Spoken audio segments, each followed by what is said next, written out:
Joe Tilley's Great Canadian Sports Show is brought to you by Air Patrol North. Visit airpatrolnorth.ca.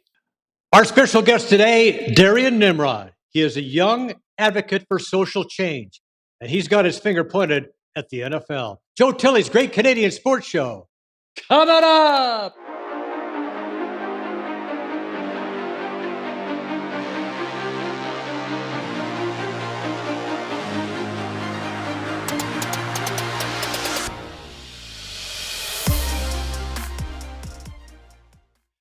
Our guest today hails from Kansas City, Missouri. He is a motivational speaker, an advocate for self-care and change. He started his radio career in 2014. He is a host of the Lounge podcast. He is a champion of empowering minorities and mental health issues. He is a founder, president of the Outsiders Movement. Ladies and gentlemen, Deejay Da Don, Darrion Nimrod. Deejay, thank you for being here, my friend. Good to have you on. Thank you so much for inviting me on.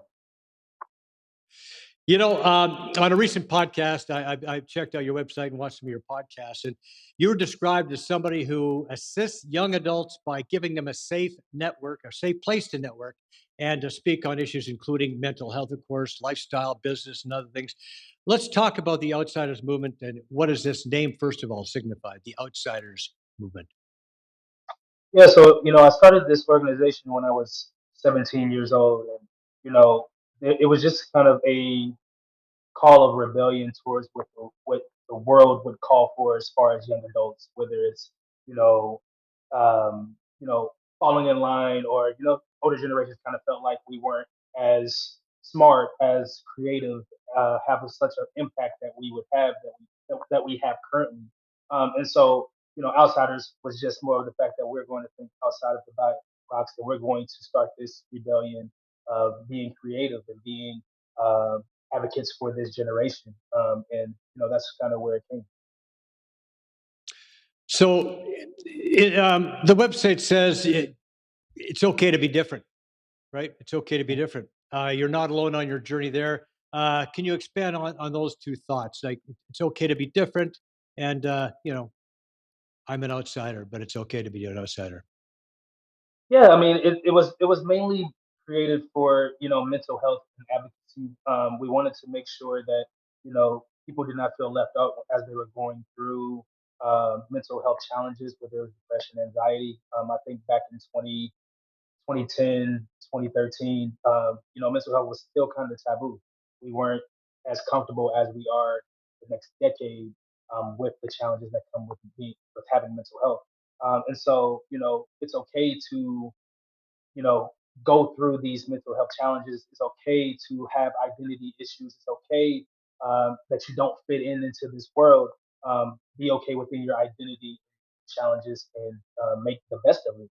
And that's where outsiders comes in, where we are creating safe places, education for every age group, and young entrepreneurs, and giving them the platform to be able to showcase their abilities to others. So yeah. One of the events you've held recently, you held the homeless event uh, during the height of COVID. Tell us about what transpired in that event. Yeah, I mean, I felt like during that time, I was personally going through a lot of mental health issues as much as anybody else that was battling COVID. And I just kind of felt like I needed a release. And I got to join up with a couple other organizations in Austin, Texas, and was able to find a place that was very close to where a lot of the homeless community stayed in Austin. And we fed close to 2,000 people in less than 3 hours.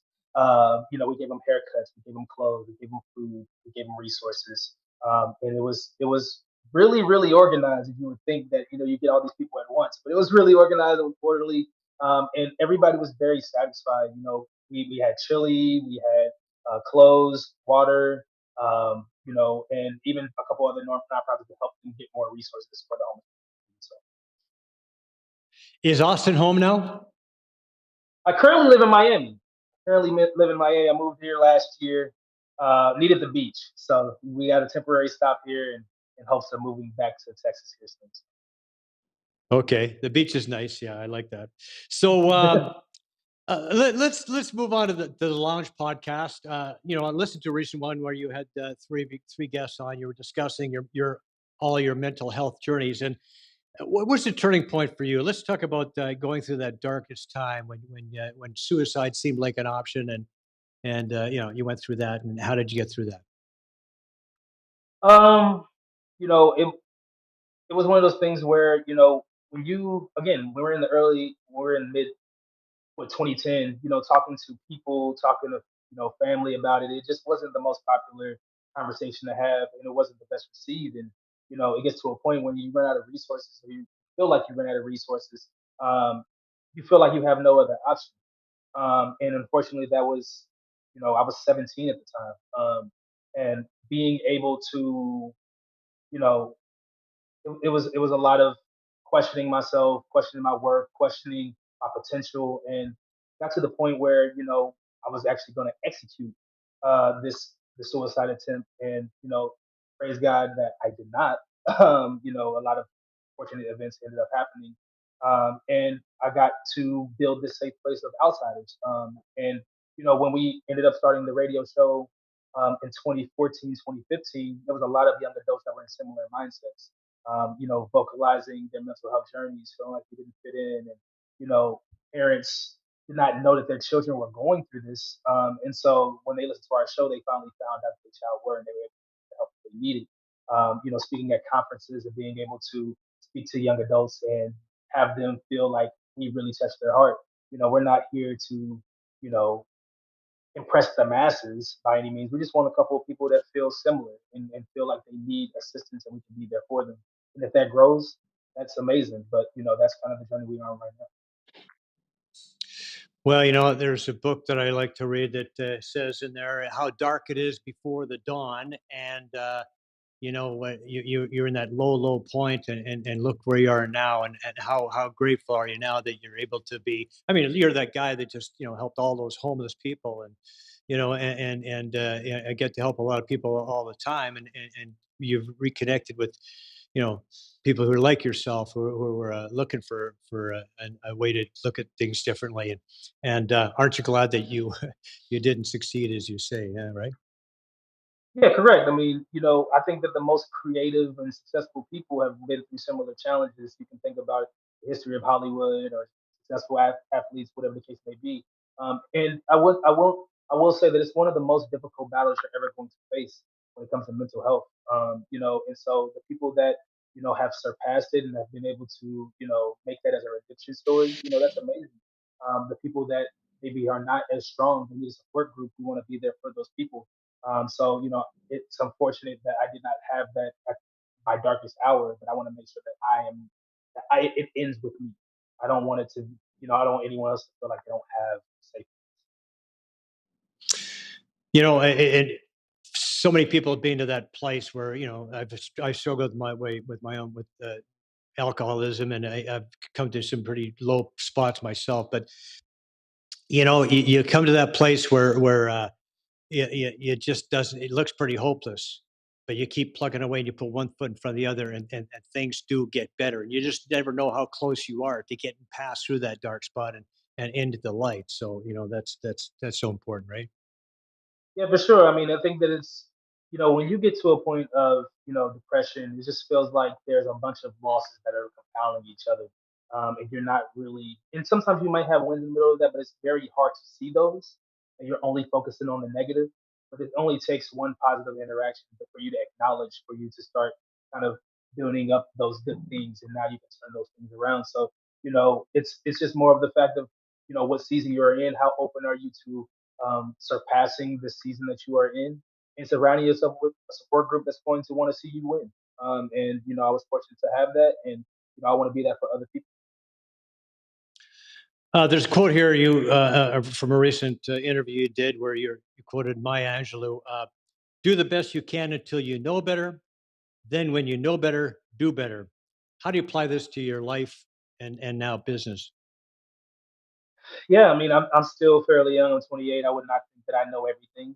So early in my career, I was just using what I thought that I knew, and there was a lot of learning lessons that I had to learned, and a lot of connections that I lost, and a lot of bridges that I burned, and to make sure that I never make that mistake again, and to continue to compile the knowledge that I have from networking from others, and setting myself as an example. Once I know better, I can do better, and once I'm able to do better, I can set the example for other people. And so that's kind of, I never aim to be perfect. I don't expect perfection from anyone, but all you can do is just learn from mistakes and move forward.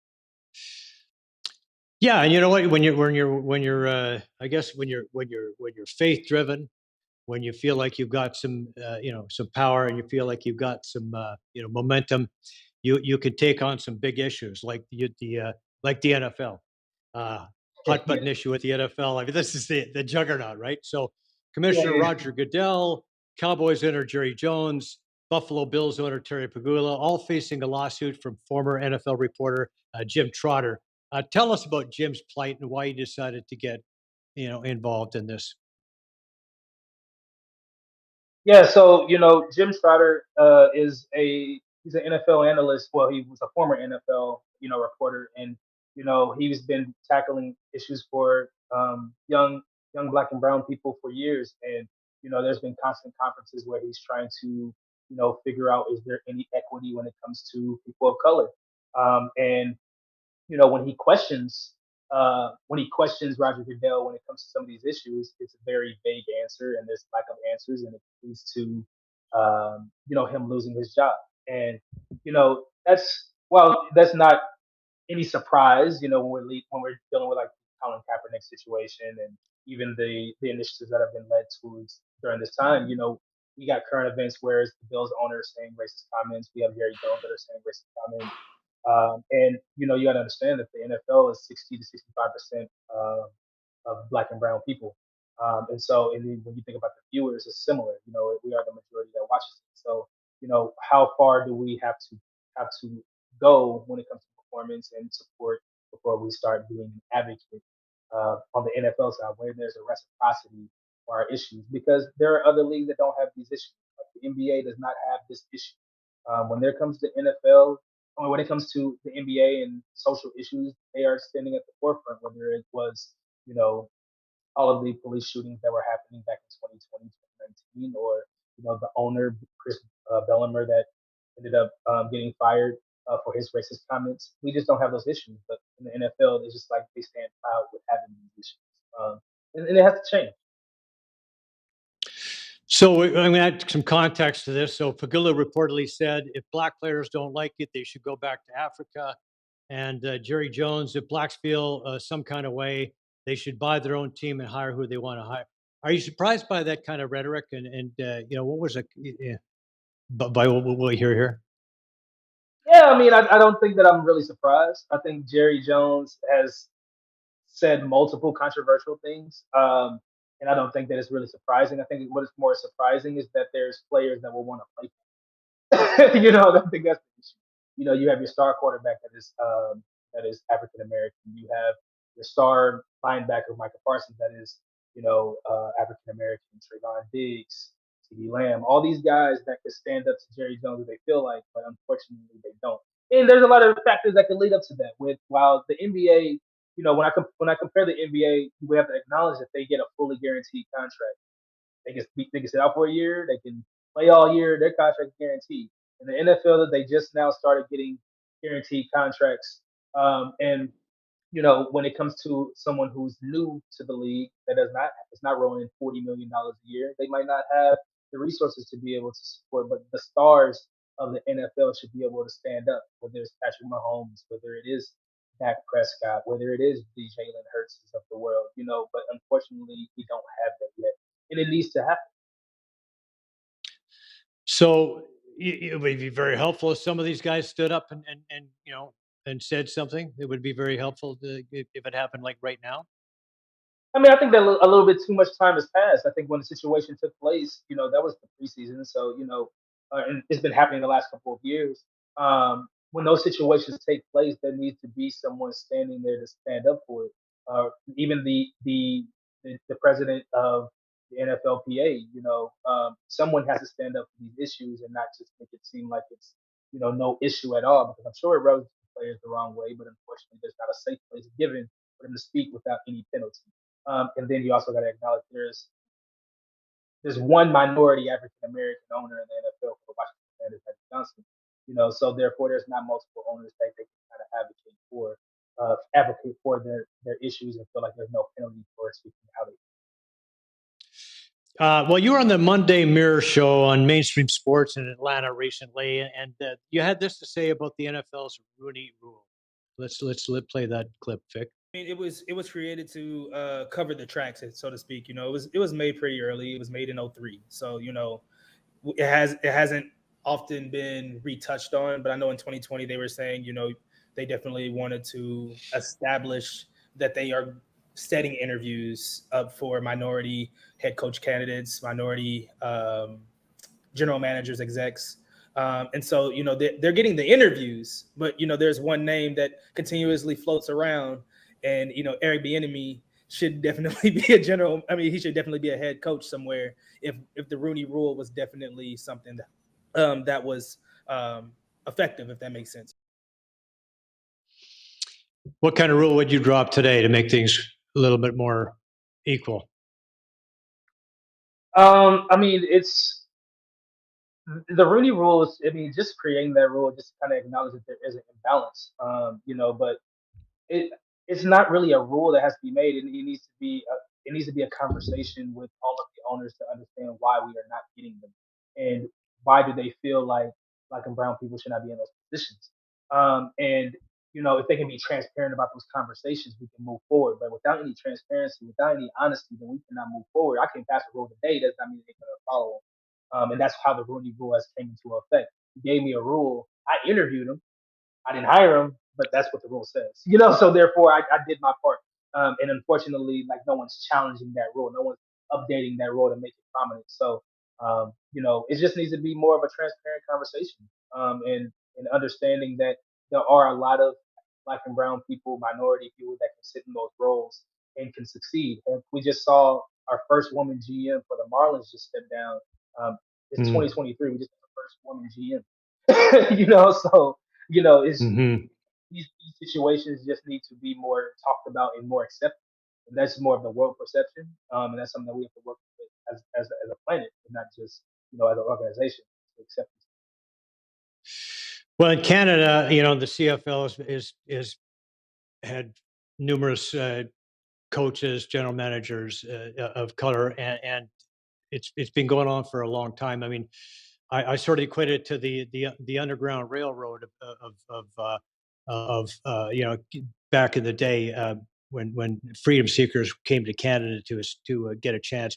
It happened again. It happened in the 1970s when Warren Moon, other black quarterbacks, Chuck Healy came to Canada because they couldn't get a chance to play in the NFL. Take Ely, for example, great college quarterback at the University of Toledo. He never lost a game at high school in Portsmouth, Ohio, or Toledo.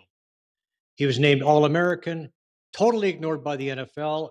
Had a chance to come to Canada, play 1972. He's a rookie of the year in the CFL, and he led the Ticats to the Grey Cup championship in his first season, 13-10 over Saskatchewan. Then a few years later, Condredge Holloway, his grandfather was a slave. He was the first black high school All-American baseball player in Tennessee history, drafted in the first round by the Expos. But his mom insisted they had to go to college, so he went to college to play baseball and football. He's the first black quarterback in SEC history. The Artful Dodger was his nickname. He guided the Volunteers to the Blue Bonnet Bowl one year, Gator Bowl next year, and the Liberty Bowl the next year. Had a record of 25-9-2. Best interception to attempts ratio in Tennessee history, throwing just 12 interceptions in 407 collegiate attempts. Drafted in the 12th round by the New England Patriots as a defensive back. He only wanted to play quarterback. He came to Canada, led the Argos to their first Grey Cup title in 35 years. And of course, we have Warren Moon from the University of Washington, a star, Pac-8 Player of the Year, Rose Bowl MVP. Had to come to Canada to be a quarterback. Led Edmonton, the Edmonton team, to 5 straight Grey Cup titles between 78 and 82. 2-time Grey Cup MVP. 6 years in the CFL, finally got his shot, ended up playing 17 years in the NFL, so he got a chance to play and stick around and was the NFL's Offensive Player of the Year. But you see the difference is it's slow. The NFL is slow to change, and now we've reached another point, haven't we? We reached a point where it's time to catch up, isn't it? Yeah, I mean, you bring up great points when it comes to the players. And I think that the NFL has made their efforts to that change. When it comes to, you know, African American quarterbacks, we have countless of them now starting week one. We have, again, the majority of the players are African American, so we don't have the issue back to what we had in 1970. But now the issue is now like now we've gotten entry level employment. What do we get? What do we do when we get to executive employment? And we can be assistants, we can be wide receivers coach, quarterbacks coach, X, Y, and Z. But why can we not be head coaches? Why can we not be general managers or owners? And that's where we are falling behind. That's where we're dropping the ball. And unfortunately, until we have those conversations, we are not going to, we will not have that much pride into the NFL. We're going to always be fans. There was a lot of fans that boycotted Colin Kaepernick for the flag, but it was short lived. And I mean, even Colin Kaepernick is begging to get back in the league. So, but when it comes to these issues as far as executives employment, we have to see that to show true support. And when situations happen where there's hate crimes that are happening to our people, we want advocates. We're advocating for every other country. We're advocating for every other issue, but we're not advocating for us and the people that are actually fully employed in your organization. Yeah, and there's, I brought up the fact that Warren Moon and Condredge Holloway and Chuck Healy came to the CFL, got a chance to play where they couldn't in the States. Of course, we've had our own issues in Canada as well. I mean, I did a two-part series about Herb Carnegie with his daughter Bernice, and Herb was the best hockey player in history to not play in the NHL. And the only reason, there's only one reason why he wasn't allowed to play in the NHL, and that was because of the color of his skin. So, and also when you talk about diversity, the NHL can hardly pat themselves on the back. I'm not sure if you're aware or not, but recently the players are not allowed to use rainbow tape on their hockey sticks anymore. It's something that players were using as a way to express their support to members of the LGBTQ community, and and, uh, Yeah, and show their support. But they weren't. Now they're not even allowed to use rainbow colored hockey tape. So it's not just in the NFL, but Jim Trotter could have easily um, taken a settlement, gone away quietly, but he chose to stick to his guns and follow this through. And how important is that? And how important is Jim's plight in terms of society in general? yeah. I think that that's the issue is that when you look at multiple scandals when it comes to the NFL, whether it's the CTE settlements, the insurance settlements, the you know all of these things that like even the Colin Kaepernick, they're constantly being bailed out instead of being held accountable. And I think Jim Trotter is a person that's just like, listen, I'm not one of your players. You can't just buy me out to be quiet. I mean, it's my job to report the news. And it would probably enhance his career by winning this, by seeing this through. And so, but there has to be a level of accountability, and Jim Trotter is willing to take that stand for it, and it won't hurt his career at all for taking a stand on like a player or former player, just because it's his job to report the news. It just has to change, and he should be applauded. Jim says there's no progress without sacrifice, right? We have to put ourselves out there a little bit if we want to see some progress. When I think back, to Colin Kaepernick and what he went through for taking a knee for social change and as an advocate for social change, and he took a lot of heat from a lot of places, including NFL owners and other people. I look at that, and then I watch games today when there's like one betting infomercial after another, and one you tell me it's okay to have like one betting commercial after another betting commercial and trying to turn young people on to betting and trying to get their money out of them and from in terms of sports betting, but it's not cool to take a knee. And I just to me the that's such a the discrepancy is so obvious. It's crazy. Yeah, I mean, it's all about what agenda does the person that's showing the commercials are going to be. Obviously, the NFL is partnered with multiple sports betting companies, especially now that sports betting is legal, and I'm sure they get a cut in all of those sports betting, bets.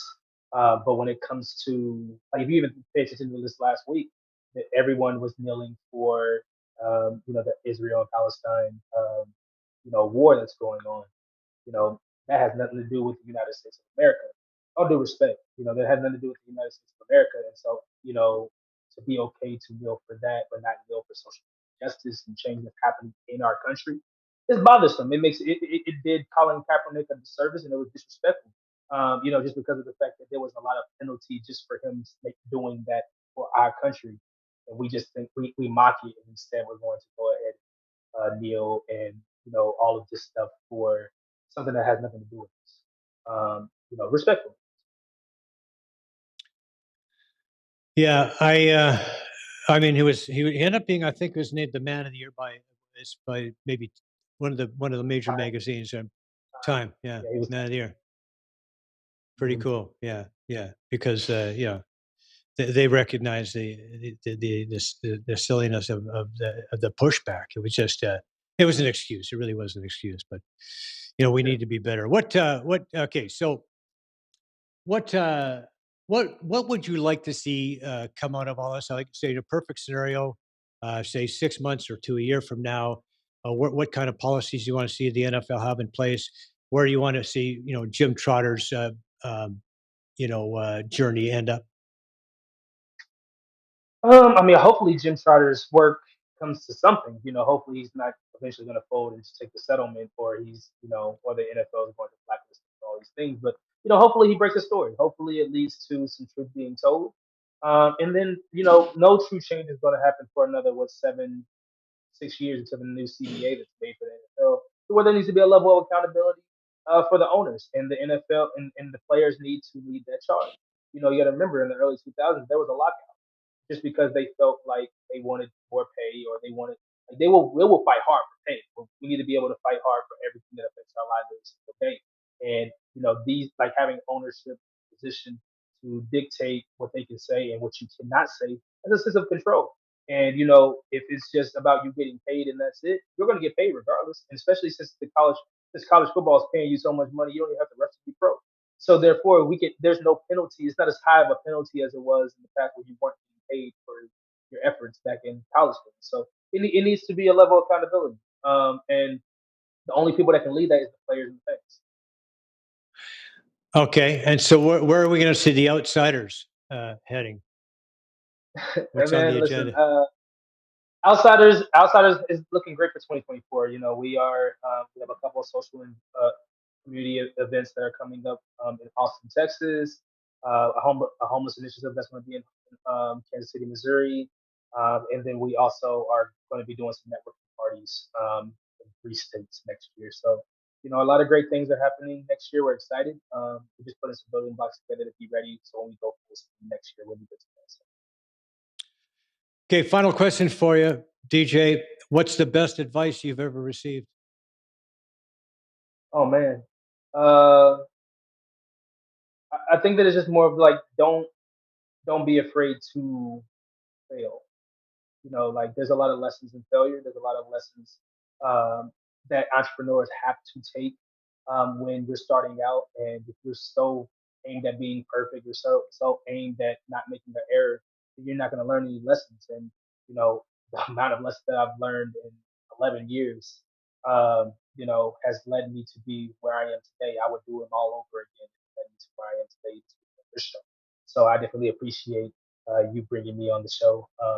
But yeah, like, you can't be afraid to fail. And I'm sure even you have had failures that made you a better person and a better talk show host today. So yeah. Yeah, you never grow if you don't take a chance. You just don't. You gotta put yourself out there sometimes. It's good. So anyway, Darian, thank you for taking the time to join us. Once again, check DJ out at outsidersmovement.com, the Outsiders Movement on Instagram, or at DJ Da Don, at DJ Da Don. Thank you for taking this time to join us, DJ. It's good to have you here. Thank you. I appreciate you. All right. More sports when we come back. What our kids breathe matters more than ever. But how can you tell if a school is safe to breathe in? If you could actually see what's in the air, would you keep them home? Introducing Air Patrol, making the invisible visible, ensuring schools are safer for everyone. Breathe safely.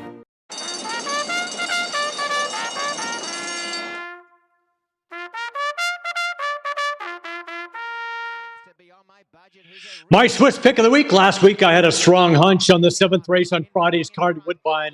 The number 3 horse, Lady Brew, went off at 7-1 with Ryan Munger in the irons. Inventing had the lead at the top of the stretch, but Lady Brew was well positioned, pulled out the deep stretch, pulled away, paying $17.80 to win.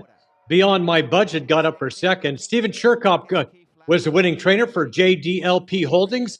I am now on a 7-race win streak, folks, in the top 2 for 9 in a row. Okay, this week, I'm going to Thursday night's opening race at Woodbine. Lantana Lady, the 4-horse ridden by Ryan Munger, trained by Steve Attard, seems to be the best of the field. A couple wins in 2023. I'll also take the 246 Exactor and Triactor. Go to woodbine.com for all the latest racing info, replays on YouTube. You can also get the latest from Woodbine Thoroughbred, Woodbine Standardbred on Instagram and X. Go to hpibet.com, darkhorsebets.com, and Bet365 for your wagering options. Discover the finest patio experience in Toronto at the Stella Artois Terrace. Situated on the 3rd floor of Woodbine Racetrack, delight in mouth-watering shared appetizer and raise a toast to the evening. Relish expertly prepared main courses that will tantalize your taste buds. Capture the beauty of sunsets. Indulge in delectable desserts. Secure your reservation today and immerse yourself in the excitement of the races. Enjoy an unparalleled view of the thrilling finish line. Well, it's a special place, and the food is great. The atmosphere, it's really a nice experience. Experience the enchantment of Stella Artois Terrace. Open 4 days a week. Undoubtedly the city's premier patio destination. Addiction Rehab Toronto, Toronto's #1 alcohol and drug treatment center, saving lives, reuniting families. The only treatment center in the province to offer medical detox, treatment, sober living, and lifetime aftercare all in one place.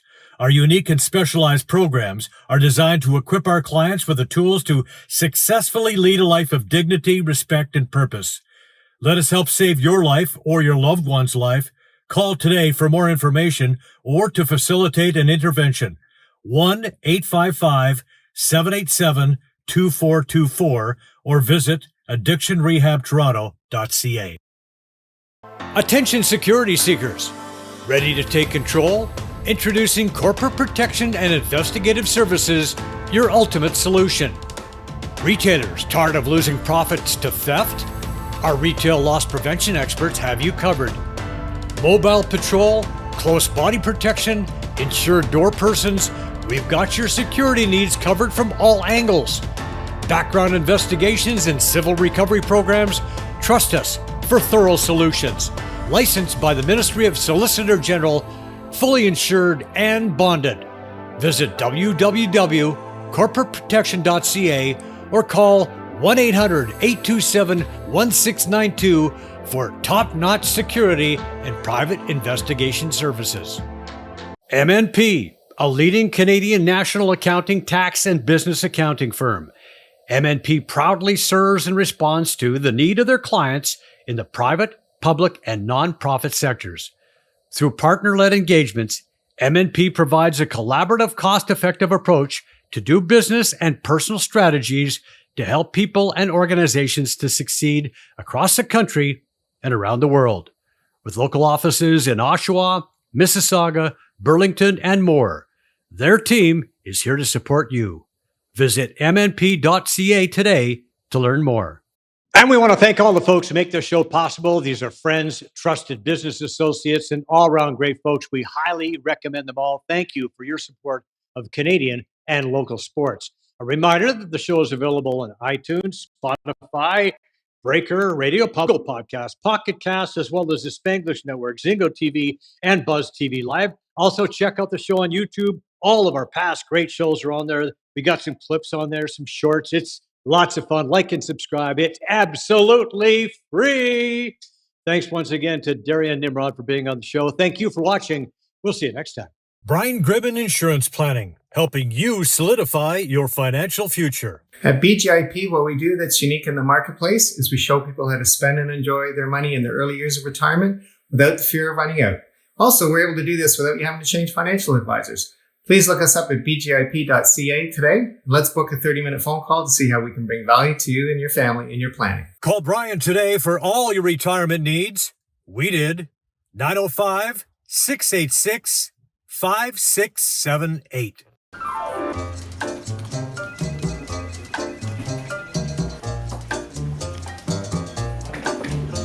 Air quality at work matters more than ever, but there's no way to tell if a space is safe to breathe in. If you could actually see what's in the air, would you even come to work? Introducing Air Patrol, making the invisible visible, ensuring workplaces are safer for everyone.